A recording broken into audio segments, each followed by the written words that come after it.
G'day. This is a dark episode for mature audiences only. Please, pause and read the disclaimer. If you don't think dark is for you, you won't be missing out. Echo is exactly the same episode. Dark was very hard for me to write, and even harder for me to read. Dark may be hard for you to hear. Season 2, Episode 34. Previously, Lucas remembering when he was 2 years old.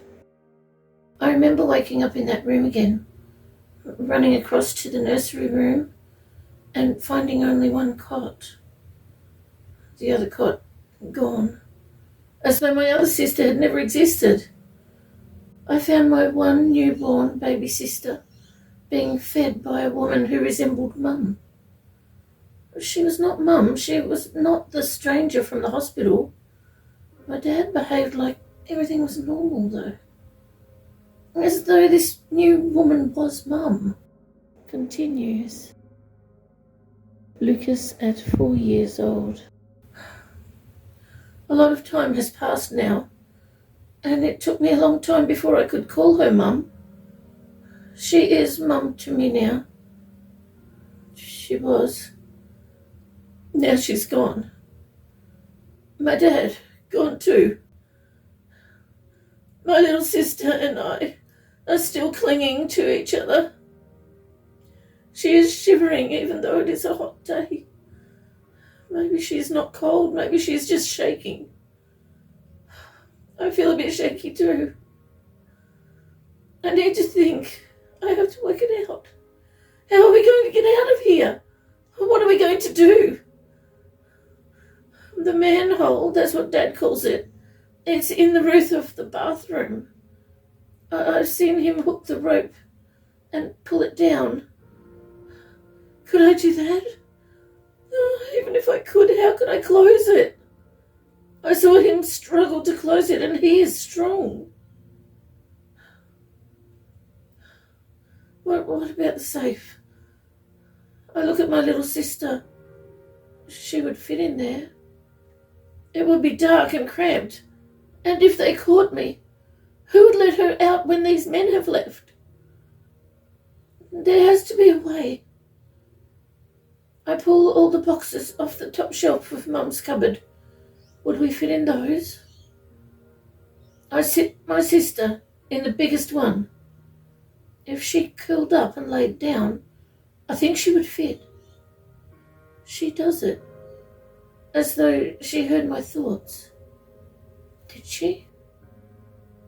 Maybe she just knows we're trying to hide. I move the box to the back in the corner and show her how to pull the lid shut at the side if she hears anyone else. I go to the bathroom. I'm going to make it look like we are in the roof. I climb up next to the sink and stand on my tiptoes to reach. It won't budge. I hold on with both hands and hang from the rope. If this doesn't work, I'm going to fall to the floor.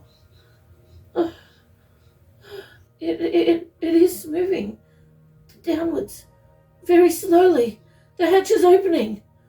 Okay. Now the ladder. How do I reach up and grab it? Hanging there. It should slide down by itself. That's what happened when I saw Dad do this. Suddenly the ladder shakes and it is beginning to slide down. How? My sister's mind? My sister's mind? No. Maybe this rope or rift door is just at the correct level. I grab onto the bottom of the ladder as it slowly goes down. My feet reach the floor and I step back as it goes the rest of the way. Maybe while they take a long time to look for us up there, I could get my sister out of here. I go to Mum's bed and squeeze myself in behind the pillows. I've done this before when I was younger to avoid Mum's rages, and she didn't find me here. I try to push myself between the mattress and the wall, but I'm bigger now. I keep wriggling and eventually I get there. I'm there. I'm okay, behind the mattress. Stuck next to the wall. It's squishy. I think they will see me if they move the pillows. I push myself down further and further, and I hope they won't. Well, at least my sister is safe. I'm finding it hard to breathe here, with the mattress and the walls squashing me so tight. Wait, the bed is moving. Little by little, it seems to make room for me. Thank you, I whisper to my sister, but I don't think she can hear me. I wriggle down further until I'm resting on the bed frame and untuck the sheet and pull it over me. Oh, maybe now I won't be found. The commotion outside seems to be over. I try to hear what is being said downstairs. I hear talking, but can't tell what they are saying. Eventually I hear footsteps coming up the stairs. I feel my body stiffen. I hope my sister pulled the box lid closed. I lay still, listening. They're not really looking for us. They're not moving furniture or anything yet. Oh, now they've found the mess in the bathroom from when I stood on the bench next to the sink. I can hear them now. They don't want to check above the ceiling because it will take too long. There's a lot of talking about getting someone else to come. They are going back to the stairs. It's harder to hear what they're saying. What did they say? That he should bring? What is a heat signature? After a while, I hear a car pull up outside. I hear loud footsteps through the front door, and even though the stairs are covered in carpet, I can still hear the thud of his footfalls. He is now in the bathroom. He calls out that they are not up in the roof and says that he will go to each room. He comes in this room and finds us very quickly, both of us, as though he somehow knew exactly where we were without even looking. Oh, I am being dragged backwards down the stairs, my legs and feet bumping down each step. I'm thrown face to face on my dad. He's gone. He's gone. He's not in there. He's not. This is just no. This is wrong. They shove my face in the blood on his chest and push me around on him. Oh, as though they want to get his blood all over me. Why are they doing this?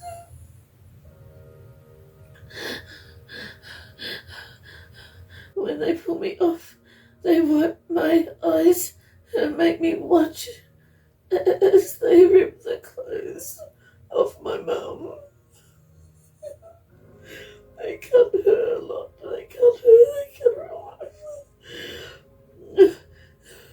They are annoyed that the blood doesn't flow as freely as they want it to.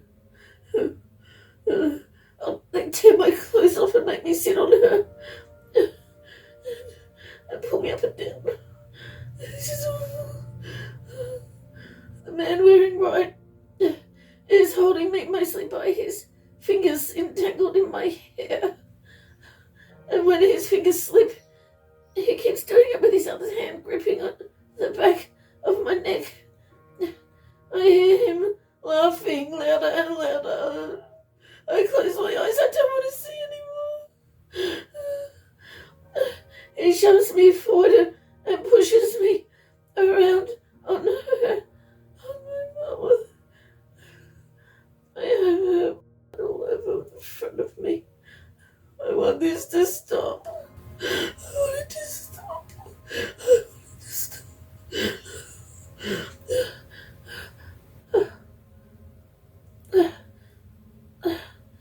Suddenly, it does. Everything stops. His his laughter. All is silent, except I can hear my sister quietly crying. I open my eyes and see my sister trying to come to me. But another man, who is also not moving. He has her dress in his grasp. Suddenly I hear a voice call out, "Hurry! I can't do this for long." I see my friend from next door standing at the front door, near the card. He has done this before. I quickly get the scissors out of the second top drawer. I know how to use these. I run to my sister and cut her dress until she is free. I carry her, running out the front door. I follow my friend into the back seat of his dad's car, and he wraps my sister and I in a blanket together on the floor. I hug her close as she sobs quietly. The car moves and I hear his dad talking, and his mum's voice too. My mind suddenly knows their thoughts. Drive to her parents' house, get us cleaned up and dressed, then back in the car, and drive and just keep driving. They plan to be our mum and dad. We will be a sister and brother to my friend. I whisper to my sister, "I think we are okay. These people, they're helping us." She says, "No." And it is at that moment that I realize that our minds are joined. I watch what my sister shows me. How does she do this? Suddenly, I understand. She was watching when I saw their thoughts, but she went deeper into their memories. I remember her doing that before. This has happened to this dad, too. He lost his wife and 3 of his 4 children. His wife was replaced with this woman in the car now. Even deeper memories reveal that he tried to take his children and escape to his wife's parents' house. But they were maybe taken over by something else. No, his memories, it looks like they both shook all over at the same time. And, oh no. Oh, he is taking us to them. He doesn't remember. It's like that memory in his mind was moved too deep or aside, I'm not sure. But I have to tell him. I pull the blanket off the top of us and call out to him. I start to tell him, but then he suddenly shakes. Oh no. The car stops and my friend is asking his dad what's happening. I hear my sister's voice say, "Sleeper agents." How did she say that? I thought she could only say a few simple words. We get out of the car, my friend, my sister and I, and the 3 of us. Wait, is my friend doing that stop everyone thing again? He must be. Where should we go? I follow him to the backyard of... Oh, he doesn't know these people. Will they help us? Will they hide us? Are they also sleeper agents? We run past them. They also seem stuck in place. He finds the bathroom and tells us to wait in there, then closes the door. I look at my sister in my arms.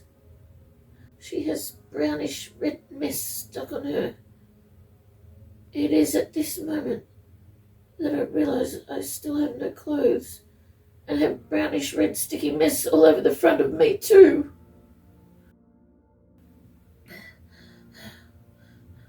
I climb into the bath and try to turn the taps on, but they're too tight. I get out and try to turn the sink taps on. They both turn, and I wait for the water to get warm.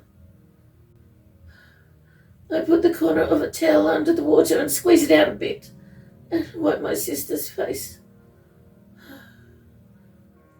The door opens and I see my friend with 2 people looking in. They are the people we ran past in the lounge room. Oh no. They look shocked.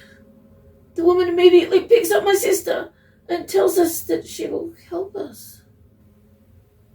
I'm not sure, should I believe her?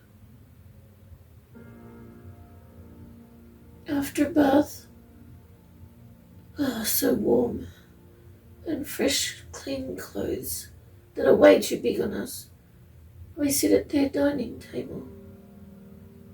I gotta say, this is the best food I have ever tasted. I didn't know that food like this existed. I think we are safe here, if that's possible. Afterwards, I see my sister fall asleep in the woman's arms, and I see my friend fall asleep. I stay awake a long time, watching, waiting. I have to protect my sister and my friend. It's not easy to stay awake when I have a full tummy and am so clean, so warm, so comfortable. I don't remember ever feeling this way before. Eventually they take us all to their big bed. Fear suddenly grips me. They put us in the bed with my sister in the middle. Oh no. Suddenly my mind is filled with images, so many awful things happening to me, so many people called clients hurting me over and over again. I remember the pain of my being cut off many times by many of them. The pain of it being reattached so many times. And the pain of recovery. Are we in the house of clients? No. Oh no.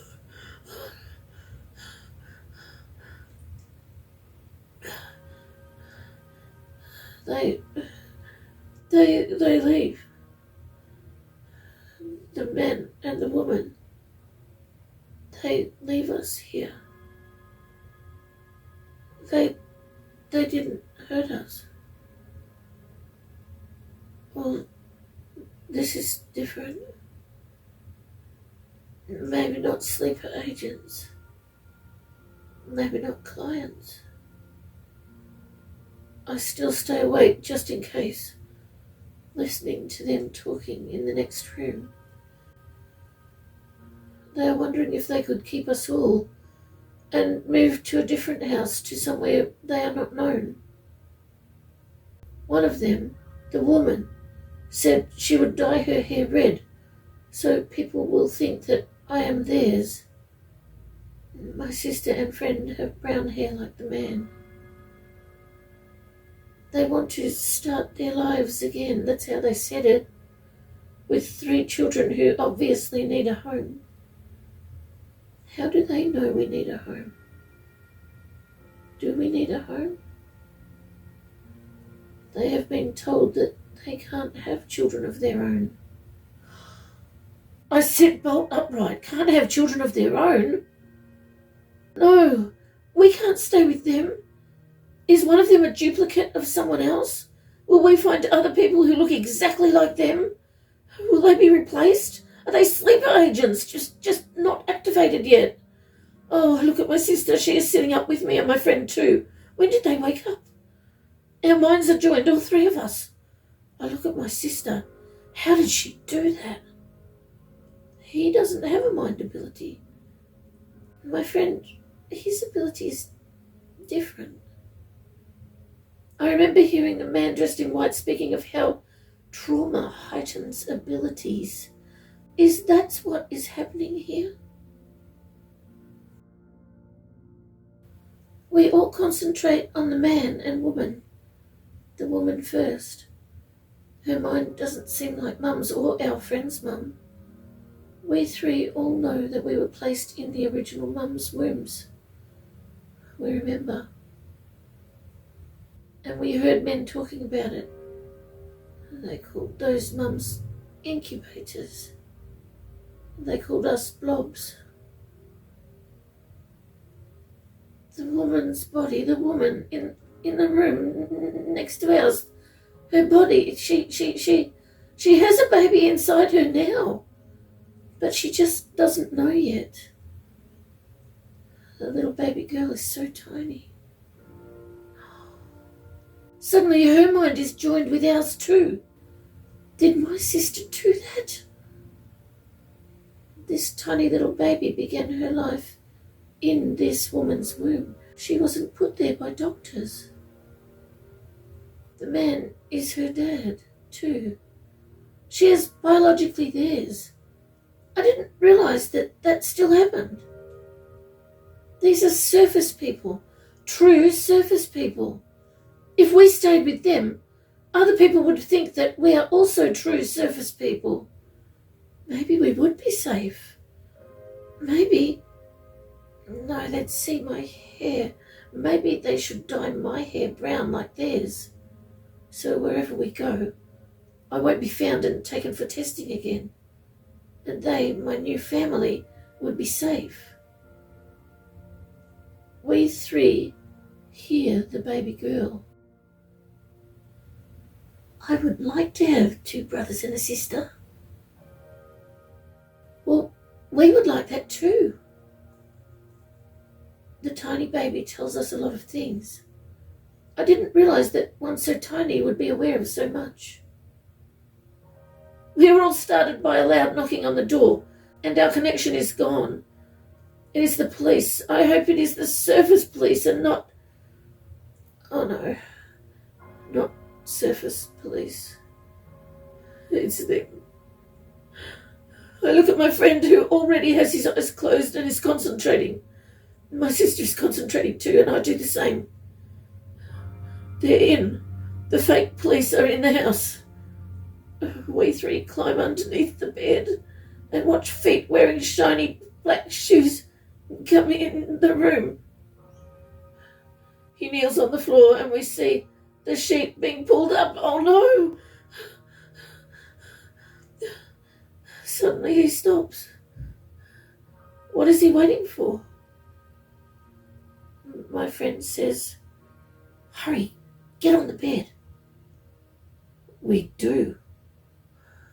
We scramble up there, and from on the bed, we see the man crouched down lower, peering underneath. Now he's beginning to move up. I see him stop. My friend says, "Hurry, get back under the bed." I watch the man as we do. He doesn't move. From under the bed, I see that he is part way up, his face next to the mattress. He won't see us. I wonder about my friend's ability. Why can't I feel it, connect to it? Maybe because it's not an ability of the mind. I see the man move, and then his feet walk out the doorway. I think my friend is amazing. We stay here for a long time. We hear the man and woman questioned over and over again. They are asked about the recently used towels with stains on them, soaking in the laundry sink, along with my sister's torn dress. They are asked about the 3 small plates in the sink and the 3 cups. The man and woman eventually say that they helped 3 children who seemed hungry, and then they went on their way. Went on their way? The man carried my sleeping friend to this bed, and the woman carried my sister. I was awake, so just followed them, and they put me in the bed. Is that called went on their way? The clients never said went on their way. I'm not sure what it means. This questioning goes on for a long time. It's cold under here. We huddled together with my sister in the middle. When all the questions have been asked, they just sit. Are they waiting for someone or for something to happen? The woman is allowed to get them hot drinks and biscuits, and all is silent, except the occasional slurp of their cuppers. I wish my mind would do its thing now. I would like to know what they are thinking. I would like to know what they are waiting for. Whatever happened to trauma, heightening abilities? Why isn't that happening now? There's no sound. They are all silent and still. I whisper to my friend, "Is this you? Have you stopped them?" He hasn't, and he quietly explains that he doesn't actually stop them. He makes us go faster, so fast that it seems to us like they have stopped. Wow, that's amazing. They weren't interested in him, thought he could do nothing because of his brown hair and brown eyes. What does colour have to do with anything?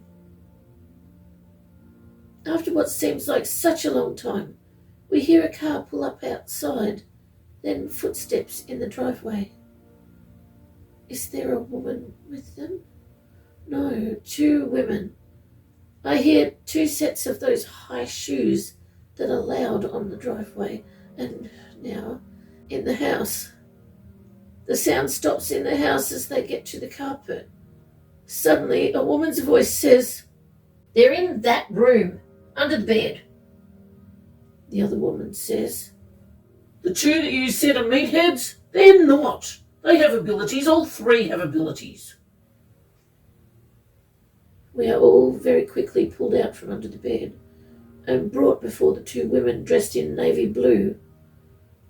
The first woman smiles at us and says, "All 3 will be coming with us." I don't like that smile. It doesn't look like a happy smile. It looks like, is something bad about to happen? I recall that bad things happened when the people with navy attire arrive. I don't remember what those bad things were that happened. I look at my friend. He is bending over. He has his hands on his head. What are they doing to him? Oh, immediately I know they are searching his mind for something, for his ability. They don't know that it is not in his mind. He falls on the floor moaning. "Stop! You'll kill him," I say. "His ability is not in his mind." They keep going. They don't believe me. Or maybe they just don't care. Maybe both. I kneel down next to him and put my hand on his back. At least he knows that I am here with him. His moans get louder and louder. With extreme effort, he straightens up, laying on the floor, and says, "It's too late for me. Go. Go now. Go quick." I see that everyone is stuck in position again. I grab my sister and rush to the front door. I look at the woman and man on the couch, but they seem stuck too. Oh, what happened? I can't see. Something hit me in the face. Something warm. And also hit everyone else. By the sound of it, I turn to run to my sister, still in my arms, hoping I won't trip on anything. Trying to blink my eyes clear enough to see where I'm going. The guard grabs us easily and shoves us back inside. I put my sister down and wipe my eyes. Oh, I have this yucky stuff all over me. My sister too. Oh, it is everywhere on everyone. My sister curls up on the floor sobbing. The kind woman and man still sitting on the couch look like they're in shock. I have seen people in shock before. I think, where is my friend? He's not here. Oh, Good. I hope he got away. Where did he go? Where is he? Far from here, I hope. What is all this muck? It's everywhere. Bits of oozing. I'm not sure what all this is. Maybe food. Both women dressed in navy are laughing, but not a happy laugh, like a laugh of triumph. What did one of them say? Not done that in a long time. Done what? My sister is crying and I hold her close. Oh, isn't that cute? One of them says. I see the woman who helped us sitting on the couch is also crying. I very slowly take my sister over to her. I put my sister on her knee. Nobody stopped me. Oh, that's good. The woman hugs my little sister, and I hug them both. I make sure that my mouth is near the woman's ear so I can whisper to her. I just stand there at the woman's knee, and the kind man sitting next to her sits me on his knee. The four of us press closer together, and I wish we were far away from here. Maybe wherever my friend went. Why did he go without us? Will he be back for us? Maybe he will bring help. I listen to what all these people in navy attire are saying. They are arguing about my friend, how he should have been taken and his ability tested. They speak as though he died, as though he is dead, gone. Oh, suddenly I know. I cry, I can't help it. I look around the room. No. I see bits of his hair, torn pieces of his clothes he was wearing. Oh, finger, a foot, his nose, I can't look anymore. I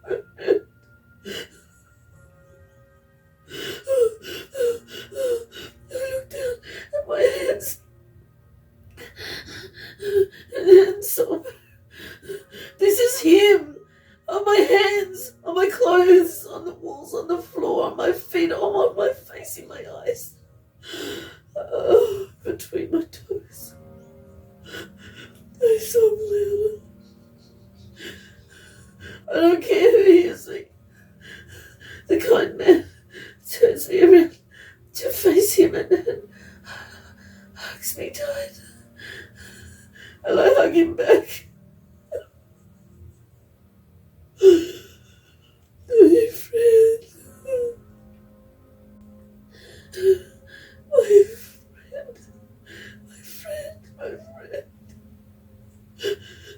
I say to the man, but then realised that he already knows. Am I the only one who didn't know? I slumped down on him, letting myself sob for a long time. It seems so long. His hug makes it not so hard, not so bad, not so. I wish we all. I wish. There's no point wishing.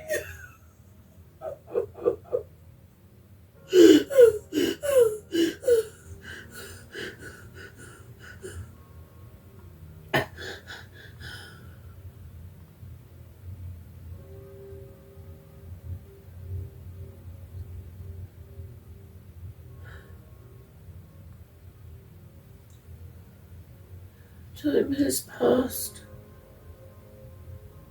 How long have I been sitting here? I stopped crying. I feel like I have no tears left. Those women in navy attire, those dressed in navy, they're leaving. They say that we have to go with them. I look at their uniforms and the writing on them. I wish I was old enough to read. The nice woman who is holding my sister and the man and I get up. No, not you.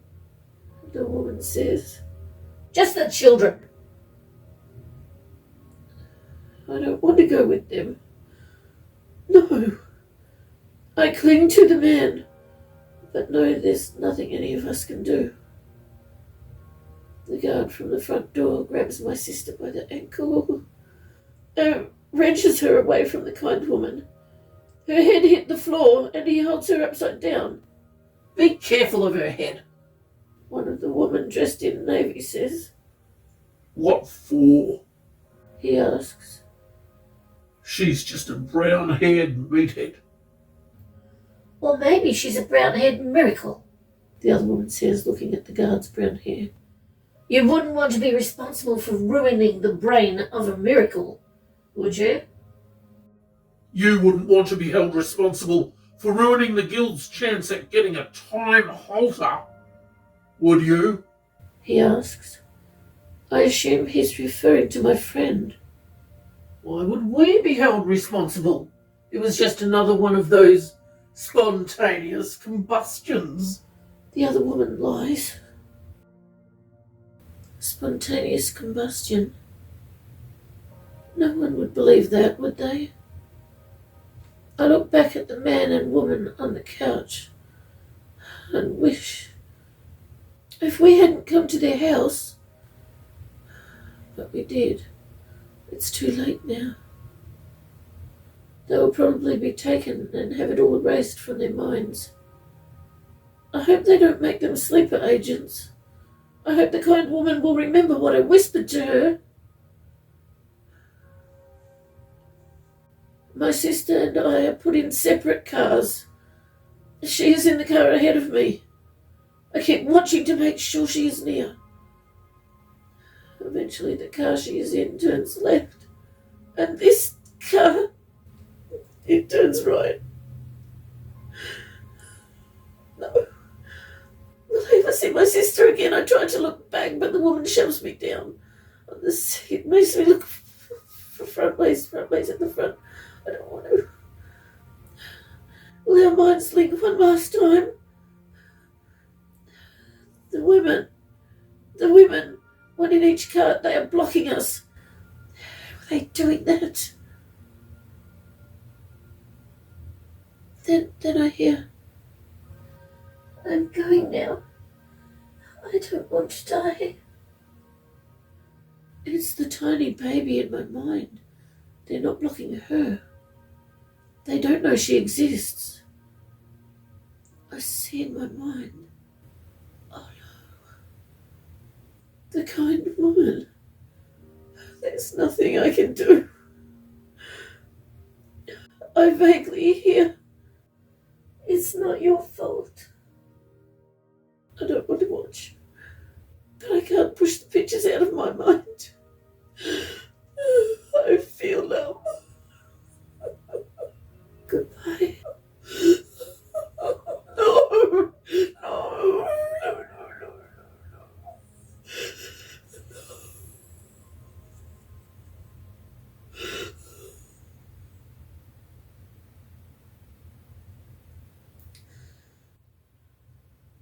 Thank you so much for joining me with a cuppa. I appreciate your company.